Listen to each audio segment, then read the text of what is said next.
ప్రోత్సాహకాలు ఇవన్నీ మేము చూసుకుంటాం. అలాగే ఉద్యోగస్తులకు కూడా కాంట్రిబ్యూటరీ పెన్షన్ స్కీమ్ని తిరిగి కూర్చోబెట్టి దాని మీద ఫస్ట్ అసెంబ్లీలోకి వెళ్ళగానే సిపిఎస్ మీద దానికి ఒక పరిష్కార మార్గం కనుక్కుంటాం. అలాగే పోలీస్ ఉద్యోగాలని రిక్రూట్మెంట్ ప్రారంభిస్తాం.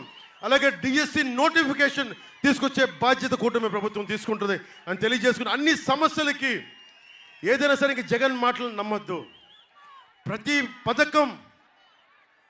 ప్రతి పథకాన్ని ఏది ఆప్ చేయట్లేదు, ఏ పథకాన్ని ఆప్ చేయట్లేదు. దానికి ఒక 10 రూపాయలు పెంచే ఇస్తున్నాం తప్ప, ఒక 500 1000 రూపాయలు పెంచే ఇస్తున్నాం తప్ప ఏ పథకాన్ని ఆపట్లేదు. దానికి హామీ నేను ఇస్తున్నాను. మీకు అండగా ఉండండి. మీ కష్టాల్లో చేదోడు వాదోడుగా ఉండేవాడిని, మీకు అండగా ఉంటా. నాకు ఒకటే, దశాబ్ద కాలంగా ఉన్నా విజయం చూడలేదు. నేను పోరాటమే చూశా. విజయం చూడలా, నేను పోరాటమే చూశా. ఫస్ట్ మొదటిసారి ఈరోజు అడుగుతున్నా, చేతులెత్తి అడుగుతున్నా, చేతులెత్తి ఆర్థిస్తున్నా, చేతులెత్తి అభ్యర్థిస్తున్నా, చేతులెత్తి అడుగుతున్నా, కూటమిని గెలిపించండి. జనసేన పార్లమెంట్ అభ్యర్థిని గెలిపించండి. గాజు గ్లాస్ గుర్తు మీద, తెలుగుదేశం సైకిల్ గుర్తు మీద చినరాజప్ప గారిని గెలిపించండి. అలాగే ఎక్కడైతే జనసేన మద్దతుదారులు ఉన్నారో, రాయలసీమలో జనసేన మద్దతుదారులు మనకి రాజంపేట పార్లమెంట్కి కిరణ్ కుమార్ రెడ్డిని గెలిపించండి. మీకు స్నేహితులు సన్నిహితులు రాయలసీమలో ఉన్న వాళ్ళకి ఫోన్ చేసి చెప్పండి, మన భారతీయ జనతా పార్టీ అభ్యర్థులు ఎలా ఉన్నారు, ఎక్కడున్నారో, తెలుగుదేశం పార్టీ అభ్యర్థులు ఎక్కడున్నారో వారందరినీ మనస్ఫూర్తిగా గెలిపించండి.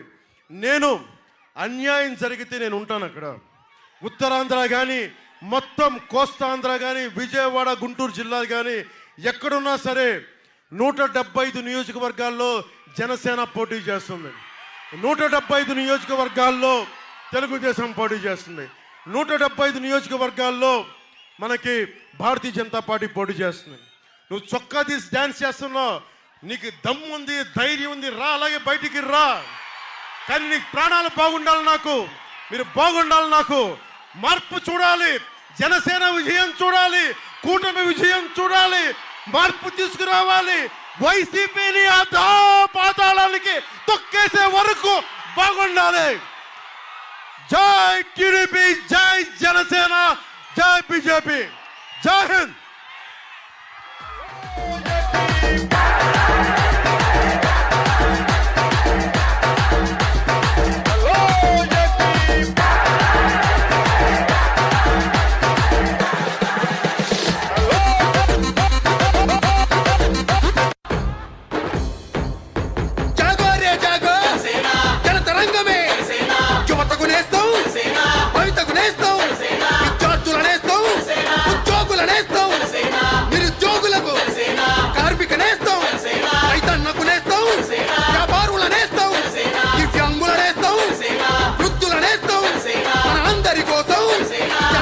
కోసం